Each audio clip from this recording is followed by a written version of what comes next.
Alright, so a new patch is out. Veto and Skirmish are now in the game, but over the last day we actually got a lot of insight over the future of balance changes, some potential abyss changes, and also a hint of replication coming back. There is also news on DDoS attacks that have been happening on Riot servers, so let's get into it.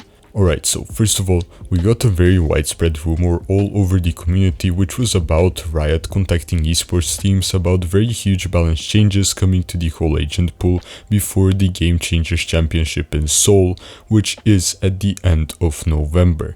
The Overhaul was supposed to counter utility spam, and there was also another rumor that all initiators would be able to only recharge their signature ability by getting 2 kills. There were also many other rumors about how Valorant was going to scrap rechargeable util, but Penguin Valorant, who is the design lead of Valorant, hopped on X and actually clarified a couple of things. We have made many adjustments coming in patch 11.08, but the goal of those is to refocus the balance between abilities and weapons across a lot of the game. While Gunplay Master will have a little more room to shine and abilities will require more intentionality, Val will still play fairly similarly. This means we're making many cooldowns longer, but we're not removing rechargeable utility from the game. We know what makes Val its own unique flavor of game, and we want to be able to preserve that in the long term.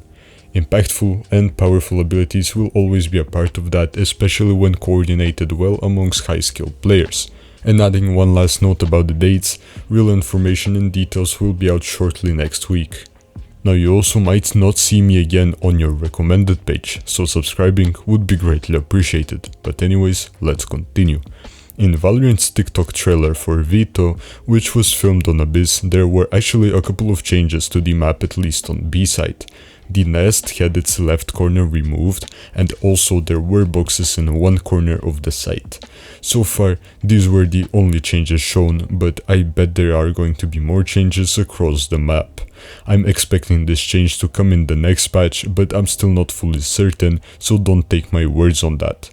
When Valorant released the patch notes with Veto and Skirmish in them, they also published a very questionable image with them. On the right corner of that image, we can see the custom mode, premier mode, and then replication and a warm-up mode. Now this is very weird because a warm-up mode, I have never heard of anything like that, and I wonder if this is just a dev build where the warm-up mode is the practice range, or if Valorant is teasing some sort of warm-up mode and replication coming back. Finally, I want to talk about the whole Valorant server thing because it is pretty insane. Basically, Riot is getting their servers DDoSed in multiple regions across all of their games. They can't really resolve the issue at once though because the attacks come in waves, so if you are experiencing huge lags at once, good news is that it might not be your internet, but bad news is that you probably can't really help it. Now, let me know in the comments what you think about this, but anyways, I'll see you in the next one, and goodbye.